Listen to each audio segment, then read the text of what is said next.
reform bill in Congress.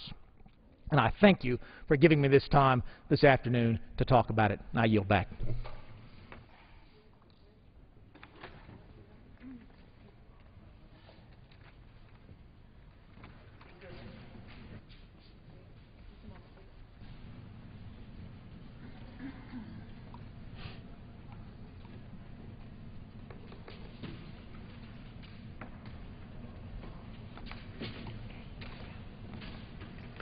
Under the Speaker's announced policy of January 5, 2011, the gentlewoman from Texas, Ms. Jackson Lee, is recognized for 60 minutes as a designee of the Minority Leader. Speaker, unanimous consent to address the House. Permission granted. Thank you very much, Mr. Speaker. Happy holiday to America, and let me reinforce that we live in a great country, and that is evidenced by the opportunity of members to come to this Democratic body and the other body and to speak about the values of this nation and the importance of our democracy and our responsibility to address the concerns of all Americans.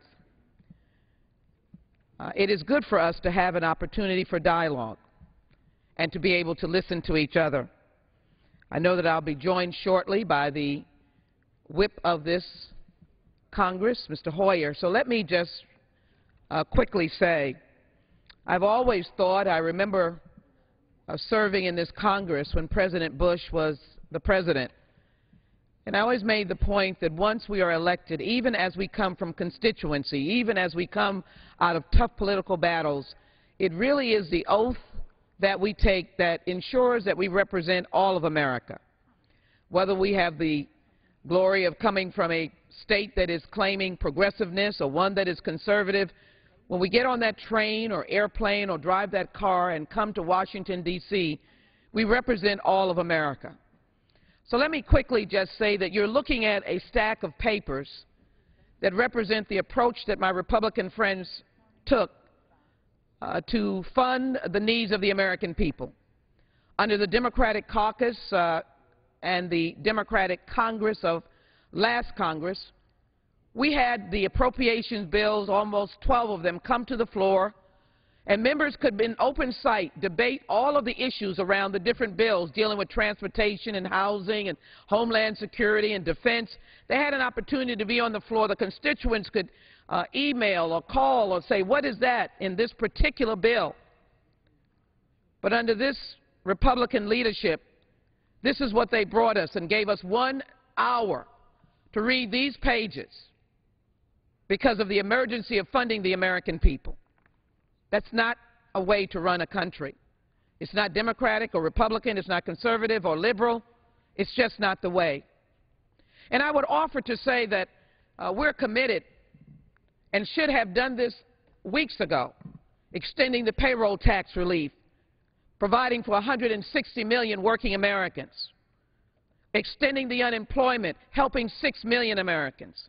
You see, I don't believe that those Americans care whether we are conservative or Republican, whether we Twitter, whether we email, whether we speak on the floor of the House. They want us to abide by the oath that we take when we stand and affirm our relationship with the United States and our obligation and duty to the American people. When our soldiers who are coming home now, yesterday being the last day of war in Iraq, the casing of the colors, not one soldier that I visited in Iraq or Afghanistan ever put up and said, I'm a Republican, I'm a Democrat. Every one of them were proud to be an American, and that's what we are obligated to do on this floor.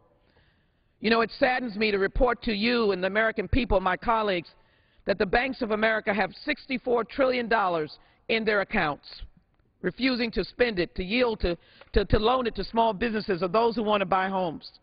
Our businesses have over $1.12 trillion in cash on hand.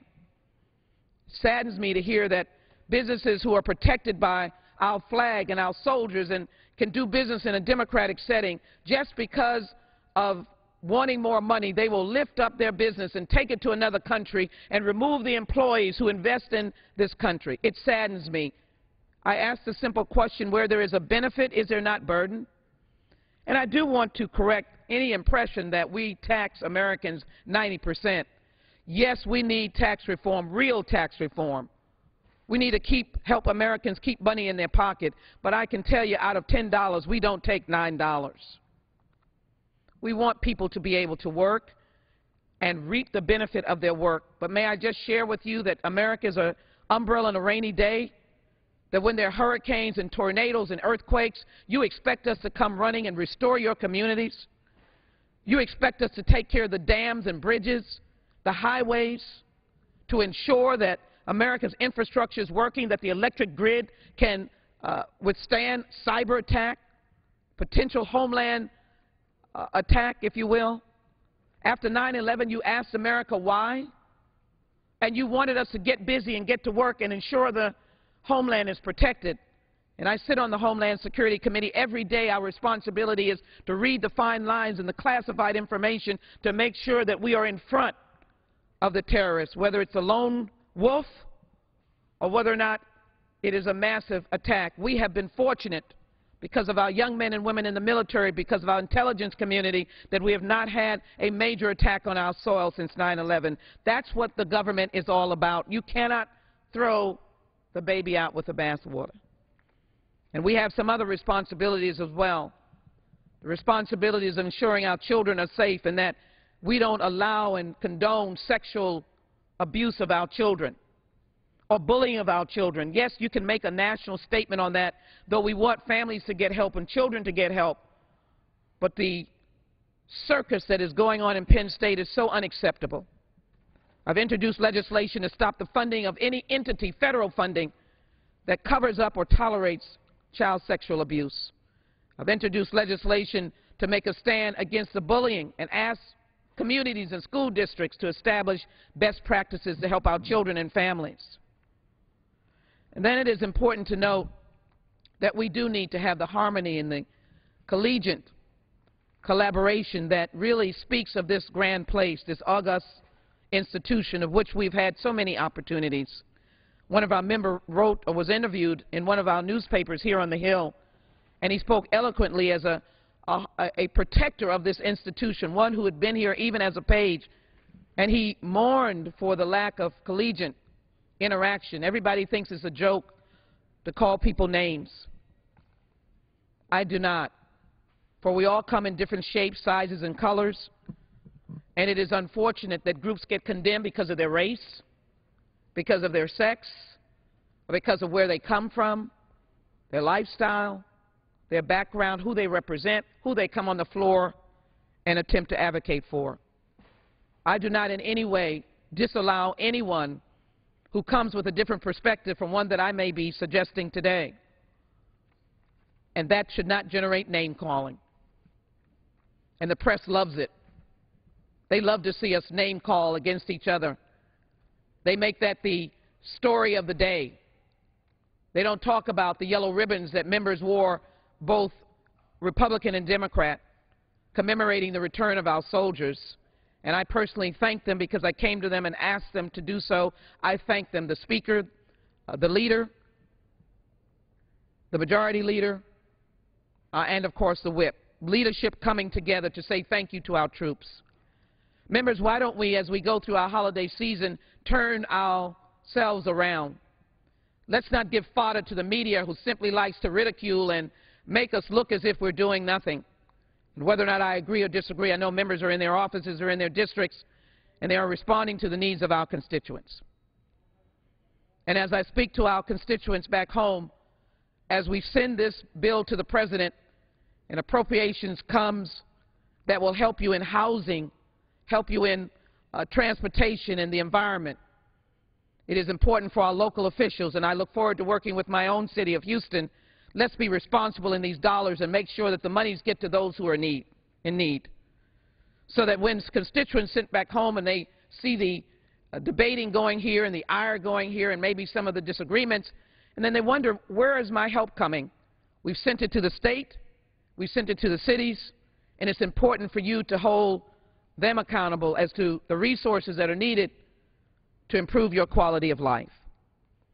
So I'm here today to announce that we're not going home, we're just pausing, because we have to come back and make sure that the payroll tax cuts are extended for working Americans so that we can ensure that we don't lose 400,000 jobs and help 160 million Americans, many of them the families of soldiers that are returning home.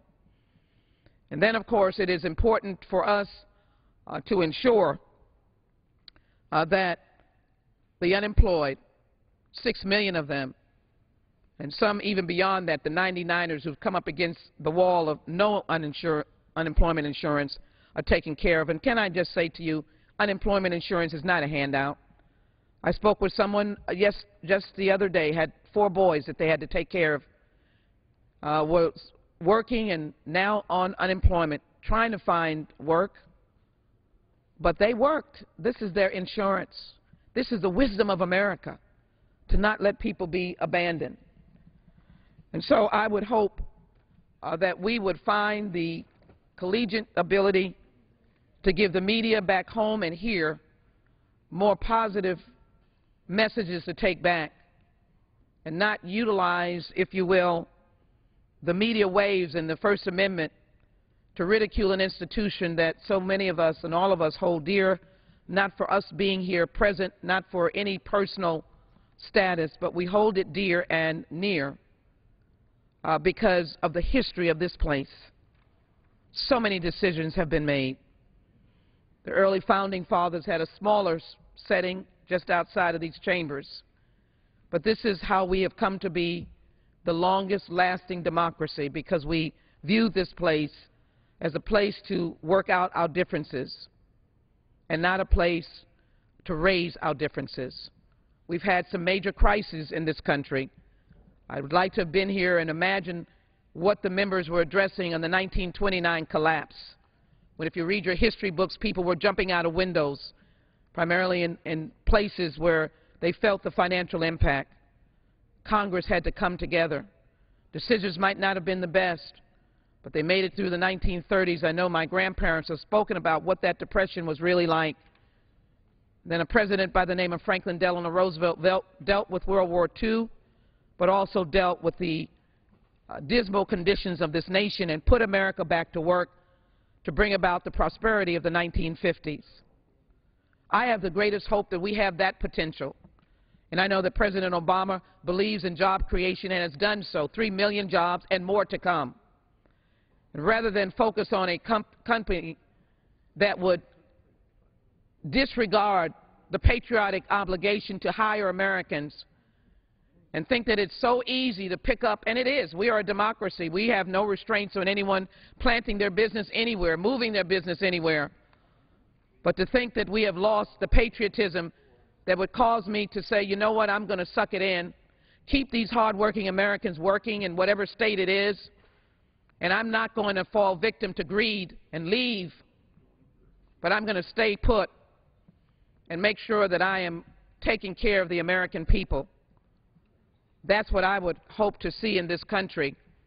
We're all pulling ourselves together and pulling up our bootstraps and making sure that we have the ability to work hard and to ensure that as we work hard, we can make this country a great place. That is the challenge that we have. And I might say this one thing about bailouts and investments. You don't know how excited I am, and I'm not from Michigan, to be able to applaud again the automobile industry, because we were right in there recognizing that it wasn't just making cars in Detroit. It was all the car dealerships and all the guys and ladies that supported the Boy Scouts and Boys and Girls Clubs and Little Leagues that were going to be impacted. Oh, look at them now. Many of them just rolling along, selling American cars again. That was the right thing to do. And when we came after 9/11 and airlines came to us saying we just can't make it, and we had to extend a helping hand, I wouldn't even call it a bailout, but they needed us because of the horrific tragedy and attack and murderous actions of 9/11. And thank goodness we did it, and look, their families being reunited on America's airlines today. Sometimes the government has to do what is unpopular for the greater good. And yes, there are more things to do with the financial industry. There are questions to be answered about foreclosure that still continues. There's work to be done to help our families restore their wealth. There are questions to be asked about the wealth disparity, the numbers of impoverished, the children that are literally living in poverty, the numbers of families that are on supplemental food assistance, 46 million. But for one moment, I have never thought that America was not a great country. I never doubted her.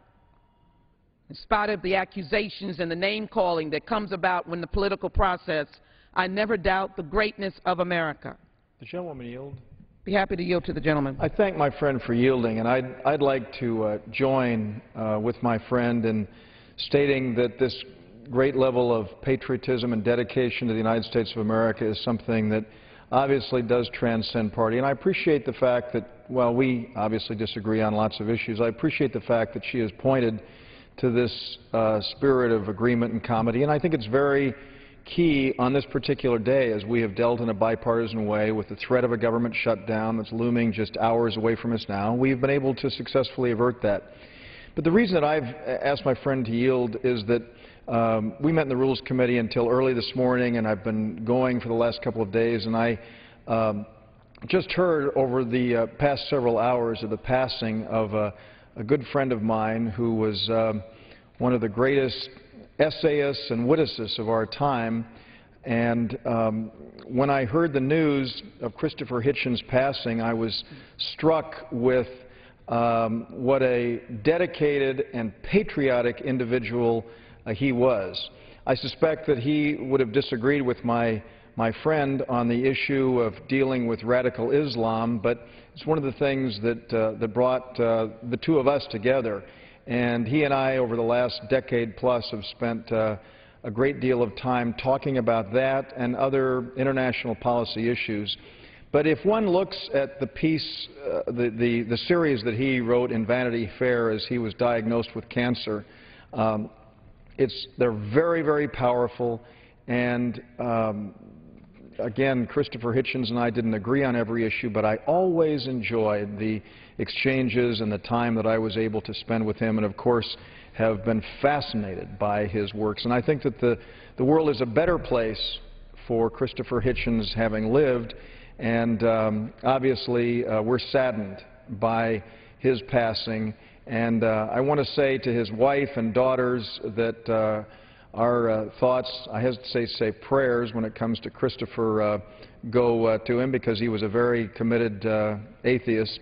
But I will say that our thoughts, and since we have them, our prayers are with the members of the Hitchens family, and to say that his works, because he was such a great writer, will continue for years and years to come to fascinate and intrigue and create the kind of intellectual curiosity that is necessary. And so I'd just like to say that I'm saddened by the passing of my friend Christopher Hitchens, and certainly have had my life improved and bettered by his having lived. And I thank my friend for yielding. I thank the gentleman from California. I think his presence on the floor indicates our bipartisanship, and thank him for raising those comments about Christopher and our knowledge about him as well. Let me also indicate my concern and sympathy to his family. That speaks to my points of coming together and being able to share and yield to a gentleman from the other party. And as I do so, indicate that's how we should go forward as we come back to vote positively on the payroll tax extension next week and stay here until it is done, and of course the unemployment insurance. But going forward in 2012, to answer some of the cries of many of those who have taken to our streets throughout America, who have asked us about jobs, the Occupy movement that have been just Americans, I just call them Americans, who have taken up the constitutional privilege of petitioning their government. And so, Mr. Speaker, I want to make a commitment that our work will be focused on action and make the second part of the 112th Congress equal what we did in the 111th, with pay parity with the GI Bill, with the Affordable Health Care Bill and so many other items that were so valuable to this country. When I say that, legislative initiatives. Let me also say to the American public and our local communities, I know you think someone else is calling or emailing, but this is what democracy is all about. We want to hear from you on these issues of how we come together, not how we come together, but the importance of doing so and working on issues, and whether or not you appreciate the concept of where there is benefit, there is burden, there is sacrifice, whether or not you think it's important that there are not homeless veterans or soldiers who are coming back who can't work, whether or not we want to encourage our corporations that have this massive cash on hand to realize what a wonderful patriotic nation that they live in. And to be able to work and ensure that we have the ability to do the job that is necessary to be done. I know that Mr. Hoyer was coming to the floor, and I'm trying to determine. So let me just say to Mr. Hoyer, who will be coming to you in just a while, to again assure the working people of America that this Congress will have the payroll tax extended and the President will sign it, as we note that he has said every day that he wants to sign it and will sign it. Let me say to the unemployed, I know that the unemployment insurance allows you to pay your mortgage and to pay your rent and to pay your necessities, but let me commit to you that we are looking to create jobs, more jobs in America. And I expect to be introducing legislation that will help the energy industry reduce the deficit, repair our coastal waters and our ecosystems, make sure that we are responding to the loss of wetlands and the deterioration by hurricanes that have come on that Gulf region there, to restore the healthy fishing waters, but as well to develop our natural gas and the ability to utilize the present exploration that generates resources for the American people.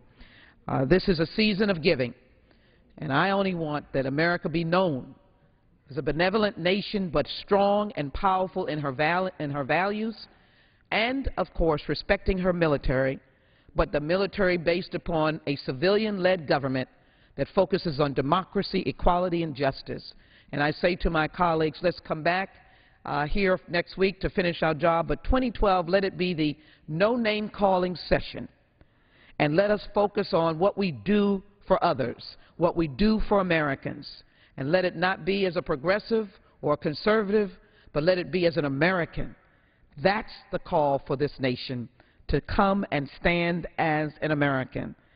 Speaker, it has been my privilege to share my thoughts with my colleagues and hope that as this legislation be signed by the President, although it has had a very difficult journey, and I would have wanted a more expanded debate, we are glad that we are serving America, and let us be prepared to roll up our sleeves to do so in the coming early days of 2012. Thank you very much, Mr. Speaker, and I yield back my time.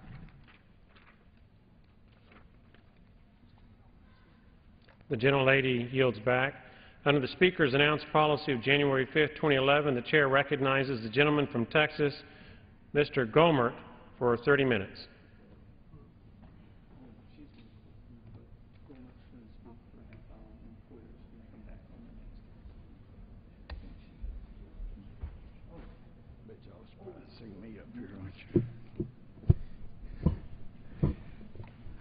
Thank you, Mr. Speaker. Appreciate the comments of my colleague from Texas, my sister in faith. I know we get carried away sometimes in worrying about different bills. There's a lot to be concerned about. But looking at our nation's history, from whence we've come, gives us a better glimpse of where we should be going.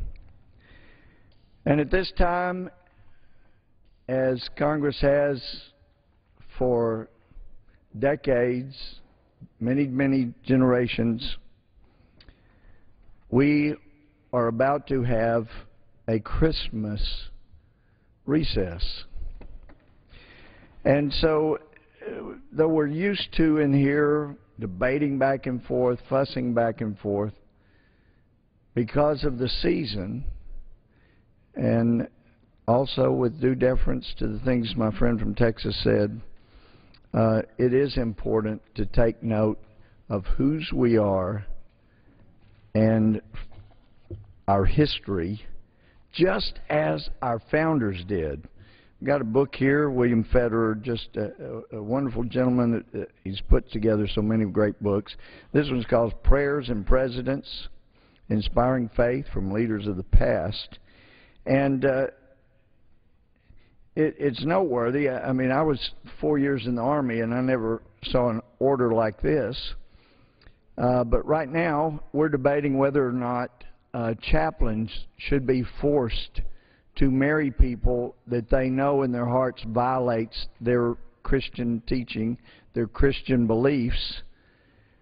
And our Constitution was not supposed to do that. And it's interesting to note that the order from the Commander-in-Chief of the Revolutionary Military, May 2nd, 1778, to the troops at Valley Forge was as follows, and I'm quoting: "The Commander-in-Chief directs that divine service be performed every Sunday at 11 o'clock in each brigade which has a chaplain.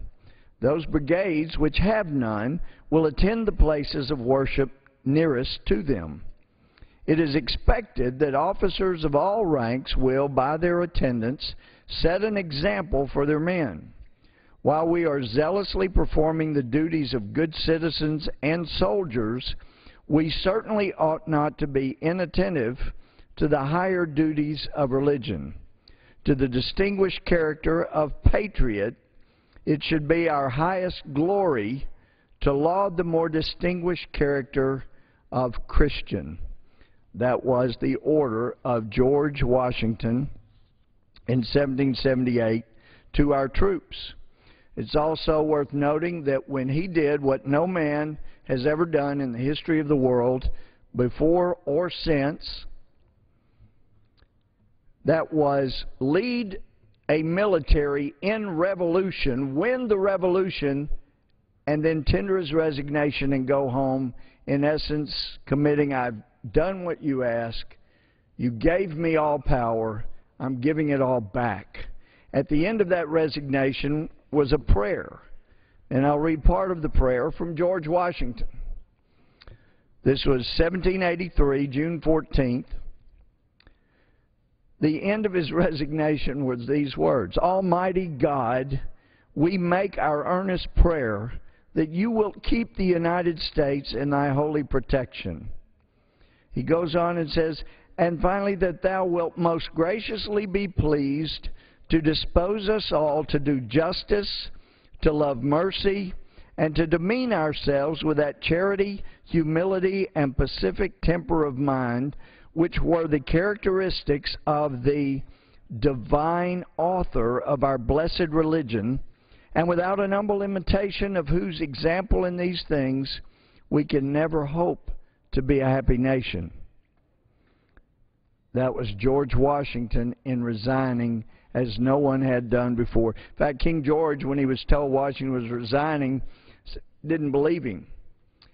He didn't believe that that would happen. He said nobody would do that. In fact, he said if Washington were to do that, he would be the greatest man alive. He was. He was indeed. It is also noteworthy because in figuring out where we're going from here, and especially in this Christmas season, we need to know where we came from. 1789, George Washington said this in writing: "May the same wonder-working deity who long since, delivering the Hebrews from their Egyptian oppressors, planted them in the promised land, whose providential agency has lately been conspicuous in establishing these United States as an independent nation, still continue to water them with the dews of heaven and to make the inhabitants of every denomination participate in the temporal and spiritual blessings of that people whose God is Jehovah. George Washington. There may be the gentleman from Maryland that follows me. If not, these may be the last special orders before the Christmas break. And I think with all the debate that goes back and forth, this is critically important to note. Who said what while we were being founded? Thomas Jefferson said these words in 1781, and it's inscribed on the Jefferson Memorial. Jefferson said, "God who gave us life gave us liberty. And can the liberties of a nation be thought secure when we have removed their only firm basis, a conviction in the minds of the people that these liberties are the gift of God, that they are not to be violated, but with His wrath? Indeed, I tremble for my country when I reflect that God is just, that His justice cannot sleep forever." Think of those words as I know that in the county right next to my home county, there are people, a group, Freedom From Religion, that is doing all they can to have a nativity scene removed that is a part of the history of Athens, Texas. Thomas Jefferson also said these words, and I quote, "I am a Christian in the only sense in which he wished anyone to be, sincerely attached to his doctrines in preference to all others." Jefferson said, I'll need the favor of that being in whose hands we are, who led our forefathers, as Israel of old, from their native land, and planted them in a country flowing with all the necessities and comforts of life. When I was on Fox News last week with my friend Eric Bowling, had a gentleman from Wisconsin who was saying Christians are a hateful group, that is a hate religion, not understanding our history, not understanding this observation this time of year. Not so much that we designate surely December 25th was the day when Jesus was born, but that it has been traditionally a date where we remembered His birth. James Madison had plenty to say, in part, in one of his National Day of Public Humiliation and Prayer proclamations. He said, "If the public homage of a people can ever be worthy of the favorable regard of the holy and omniscient being to whom it is addressed, it must be guided only by their free choice, by the impulse of their hearts and the dictates of their consciences, and such a spectacle must be interesting to all Christian nations as proving that religion, that gift of heaven for the good of men." Abraham Lincoln, September 5th, 1864, said in regard to this great book, talking about a Bible, "I have but to say, I believe the Bible is the best gift God gave to man. All the good Savior gave to the world was communicated through this book. But for this book, we would not know right from wrong. All things most desirable for man's welfare here and hereafter are to be found portrayed in it," the Bible. So it's interesting that now a place where Christians, so many Christian groups came to avoid persecution, we're about to come full circle. Now we have people, groups like just in the recent days, they're on television telling me as a Christian I'm a member of a hate group. He understands not what Washington understood, Jefferson understood, Madison understood.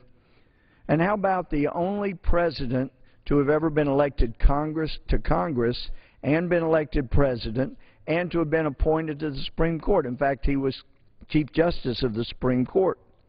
That was William Howard Taft. William Howard Taft, a Chief Justice of the Supreme Court, said these words in 1908. He said, "No man can study the movement of modern civilization from an impartial standpoint and not realize that Christianity and the spread of Christianity are the basis of hope of modern civilization and the growth of popular self-government."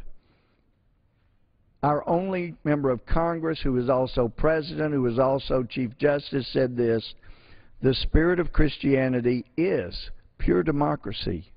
It is equality of man before God, the equality of man before the law, which is, as I understand it, the most godlike manifestation that man has been able to make." William Howard Taft. Franklin D. Roosevelt said these words on December 24th, 1933, because he believed the Christian religion not to be a hate religion, as so many are now saying, so many are trying to persecute. Franklin D. Roosevelt said this year, and it is important to understand, this is in a terrible time of depression.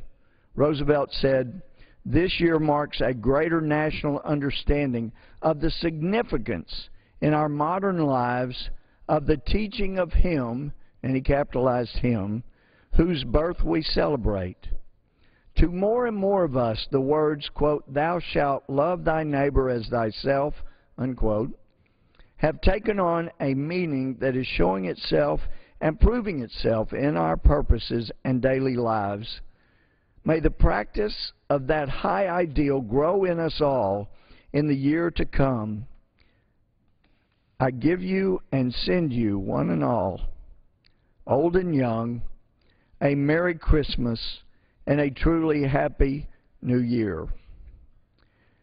And so, for now and for always, God bless us, everyone." The words of Franklin Roosevelt. Roosevelt also said this in 1941, just 2 weeks exactly after the horror of Pearl Harbor's sneak attack. Franklin Roosevelt said this: "Sincere and faithful men and women are asking themselves this Christmas, how can we light our trees? How can we give our gifts? How can we meet and worship with love and with uplifted spirit and heart in a world at war, a world of fighting and suffering and death?"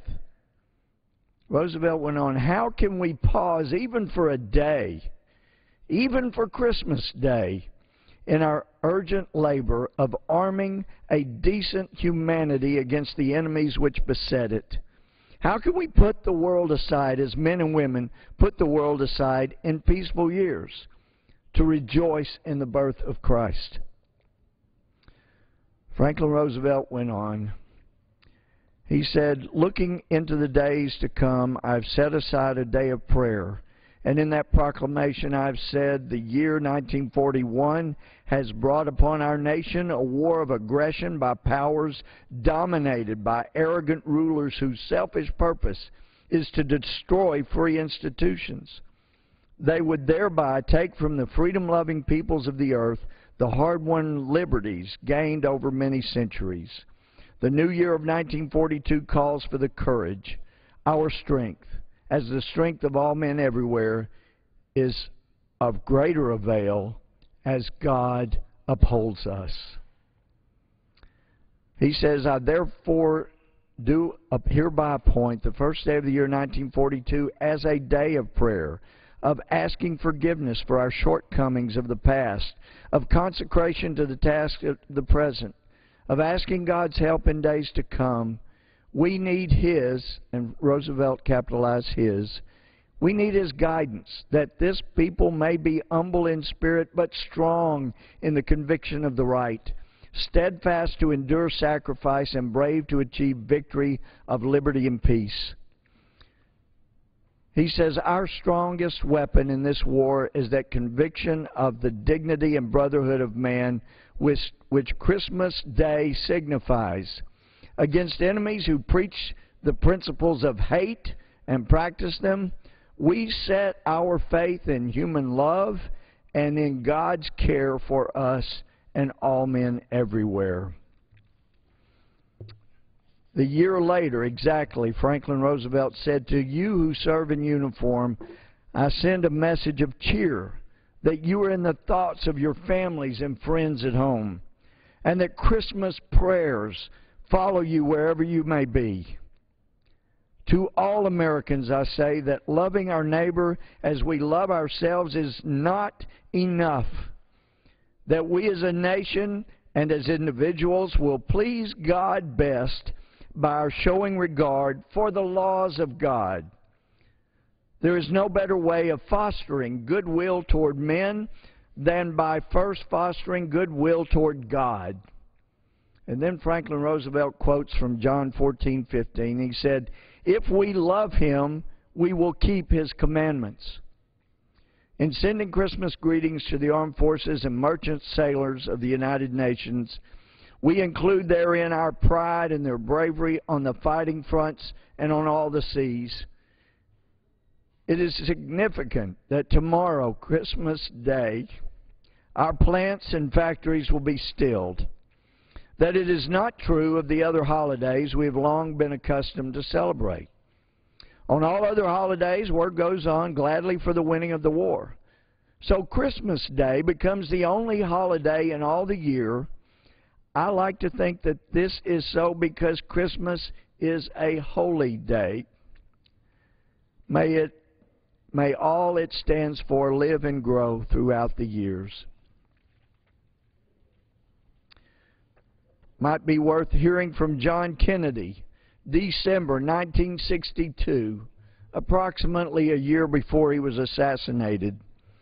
John Kennedy said these words, at this season, this time, with the lighting of this tree, which is an old ceremony in Washington and one which has been among the most important responsibilities of a good many presidents of the United States, we initiate in a formal way the Christmas season. We mark the festival of Christmas, which is the most sacred and hopeful day in our civilization. For nearly 2,000 years, the message of Christmas, the message of peace and goodwill towards men, has been the guiding star of our endeavors. I had a meeting which included some of our representatives from far-off countries in Africa and Asia. They were returning to their posts for the Christmas holidays. Talking with them, I was struck by the fact that in the far-off continents, Muslims, Hindus, Buddhists, as well as Christians pause for their labors on the 25th day of December to celebrate the birthday of the Prince of Peace. Kennedy went on and said there could be no more striking proof that Christmas is truly the universal holiday of all men.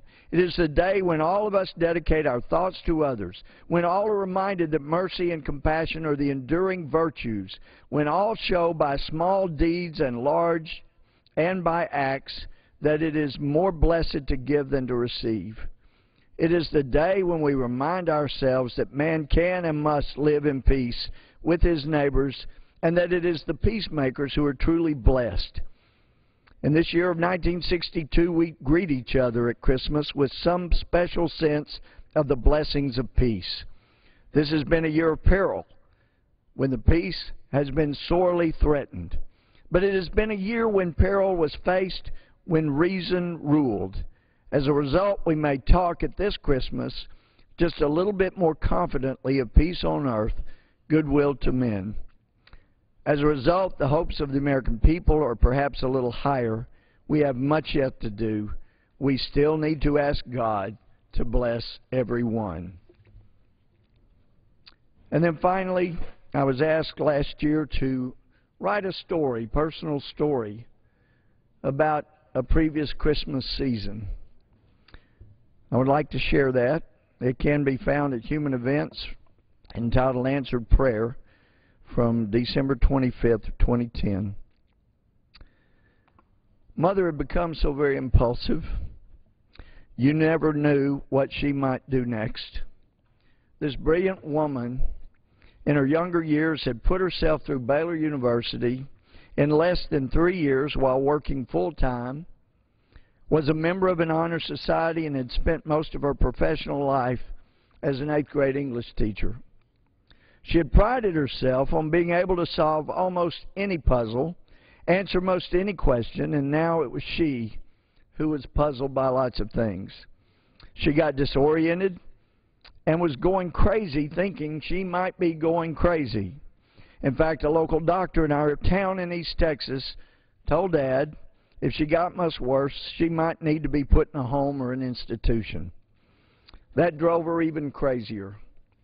Amidst the other perplexing conditions, she thought she was not hearing out of one ear. But that was a minor thing, so she didn't pursue answers for a long time. Eventually, she decided to go the 60 miles to Longview, Texas, to have a hearing checkup with an ear, nose, throat specialist named Dr. Norman, whose only other contact with our family was about 14 years before that, when he diagnosed a hearing problem for me when I was 8 years old. He ran tests and did x-rays of Mother, but was baffled. He said she had lost most of her hearing in her right ear, and he expected to find a small tumor in her inner ear, but the x-rays showed nothing. They didn't show there was a tumor at the normal spot. She had a hearing loss, but he had no idea why. She went home feeling that at least there was something wrong with her that was not psychosomatic. Nonetheless, her depression, anxiety, loss of balance, impetuosity all kept getting worse, and she knew it. As fall was heading toward Christmas, Mother was heading for disaster. That was what she feared the most, as did my father, my older sister Susan, my 2 younger brothers, David and Bill, along with me. Several months after her office visit with Dr. Norman, my brilliant mother was overwhelmed in a way none of us could help. This smart woman who read all of us Bible stories from our earliest days, who loved to recite poetry from memory, jokes, and stories, was now having trouble from time to time remembering some of those, and it was not just age taking its toll on this 50-year-old mother. One night my mother could not sleep. It was not unusual, but she got on her knees and began to pray. This was a regular habit for this staunch Christian, a Southern Baptist in fact, but that night it was in complete desperation and hopelessness. She prayed in essence, Lord, you know I would not take my own life, but I cannot live another day like this. I cannot go on. You have to do something. Please help me. My youngest brother Bill was the only sibling still living at home at the time. He said he awoke, got up, saw a light on, went up to the living room. He saw Mom and worriedly asked, Mother, are you all right? She said, yes, son, I'm fine. Go back to bed. He did. She prayed a while longer, eventually drifting down the hall to fall in bed beside our father. The next morning, Mother, not having to teach that day, slept late until the phone rang. Since Dad was already at work, Mother answered. It was the ear doctor, Dr. Norman, who had seen her once many months before, but with whom there had been no contact since. He said, Ms. Gohmert, this is Dr. Norman over in Longview. I woke up in the middle of the night thinking about you and just wanted to call and see if your problems have gotten any better. Mother told him no, she'd actually thought she was worse. He said that's why he had awakened, and that's what he had awakened thinking. And he wanted to send her over to a neurologist friend of his at Baylor Hospital in Dallas and just let him run tests until they figured out what was wrong with her. Mother and Dad did not have a lot of money then, but they readily agreed to do just that. Dr. Norman was not a friend of the family, but had not seen Mother in many months. We did not have common friends, but he was providentially usable and awoke with Mother on his mind. Almost a week of testing, and nothing showed until they finally tried a new machine, new at that time, called a CT or a CAT scan. It revealed a small walnut-sized tumor just inside the skull above her left ear.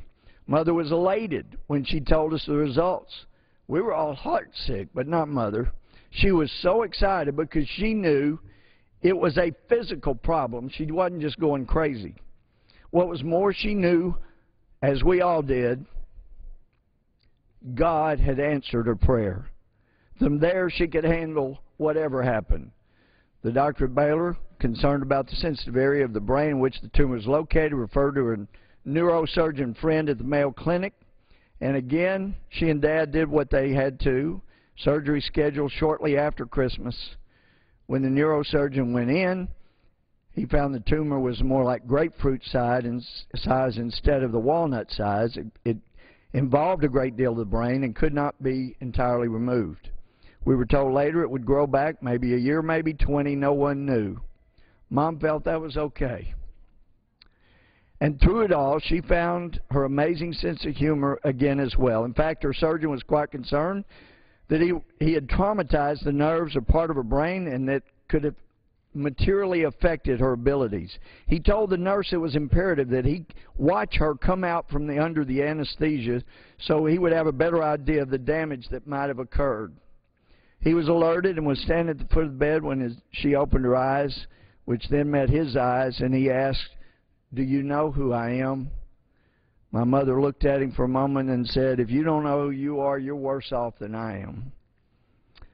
Mother still had her sense of humor. It took 15 years for the tumor to grow back. It grew back big enough to take her life. And the last few years were tough. Half of her face did sag a bit, causing many to think Mother might have had a stroke. But that, too, did not matter as much as the fact that Mother's prayer had been answered. She and we all had a God who listened to our prayers and answered them. Christmas was rather special that year. It was before surgery, so none of us knew what lay ahead for Mother or our family from there. But everyone seemed a little closer, loved a little deeper, hugged a little longer, had fewer squabbles, and appreciated everything a little more.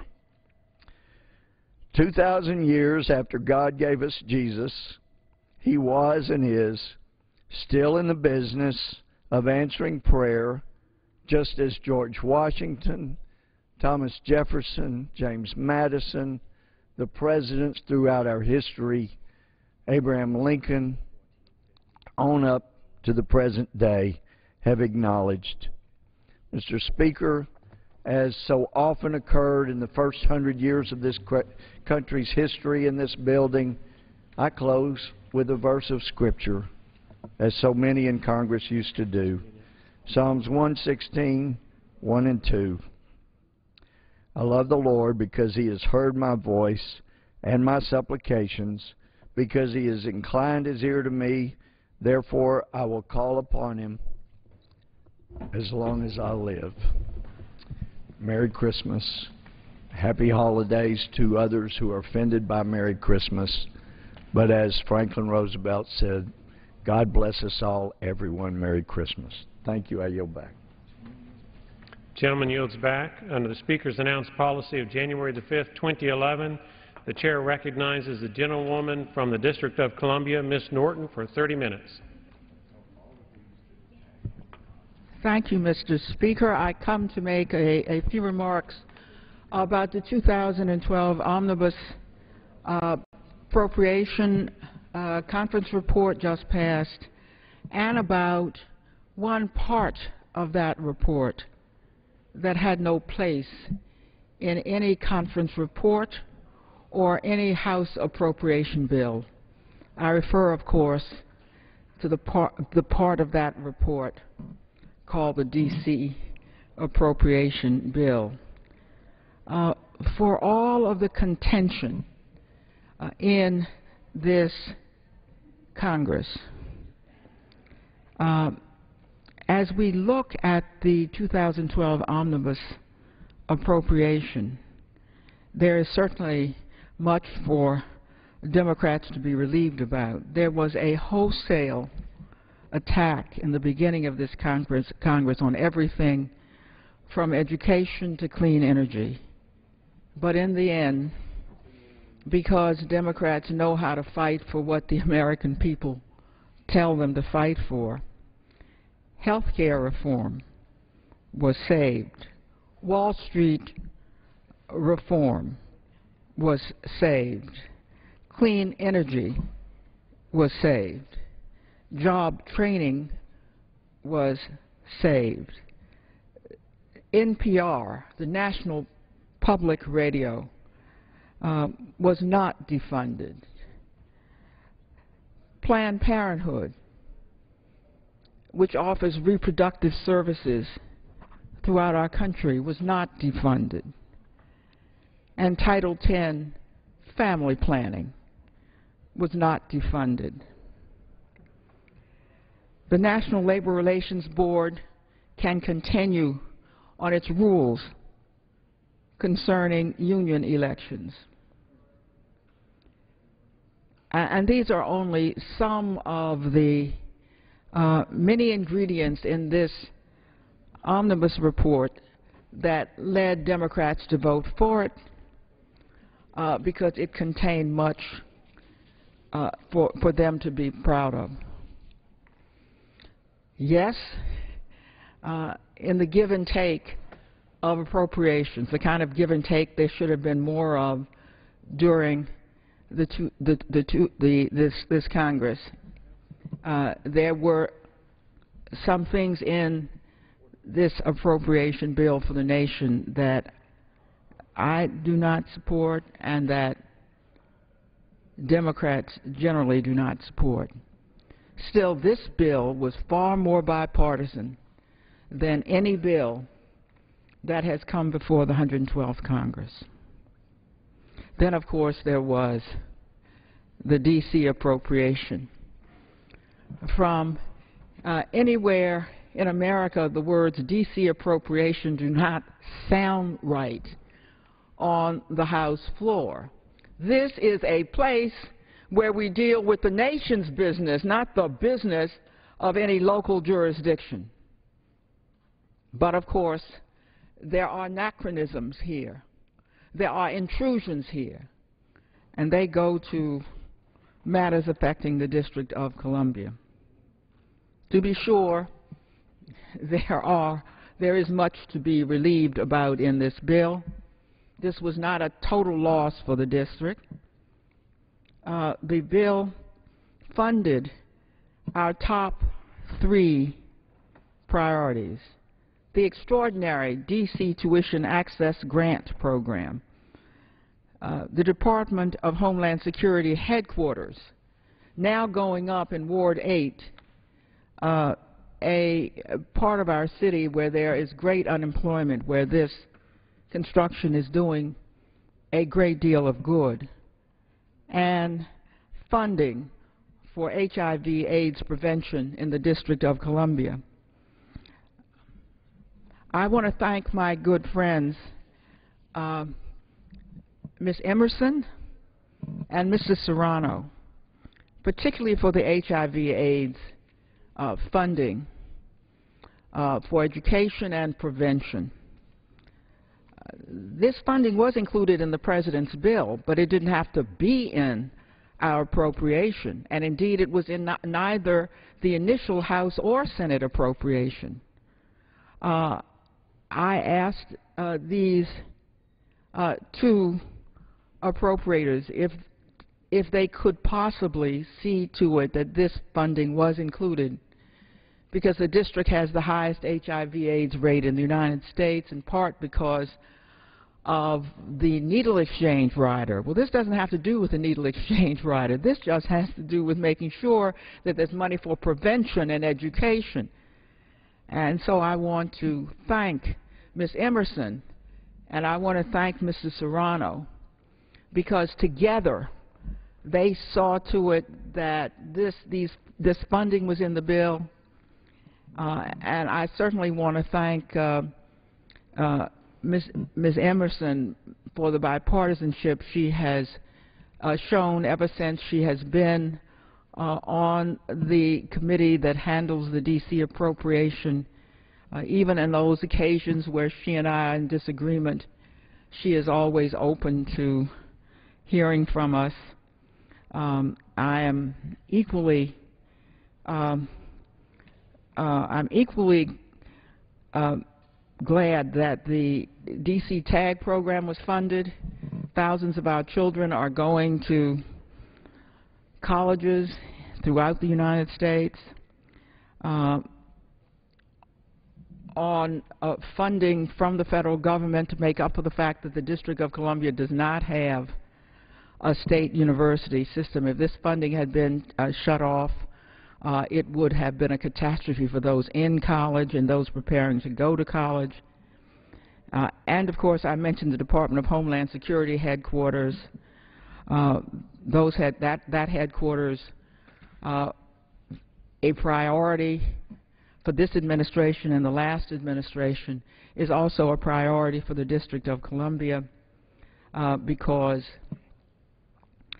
so many of the jobs will go to those in this region and, of course, in the District of Columbia. We are justifiably angry about the D.C. appropriation rider that was again placed on this appropriation for the second year in a row, despite an energetic campaign from many of our allies, district residents, as well, to eliminate this rider.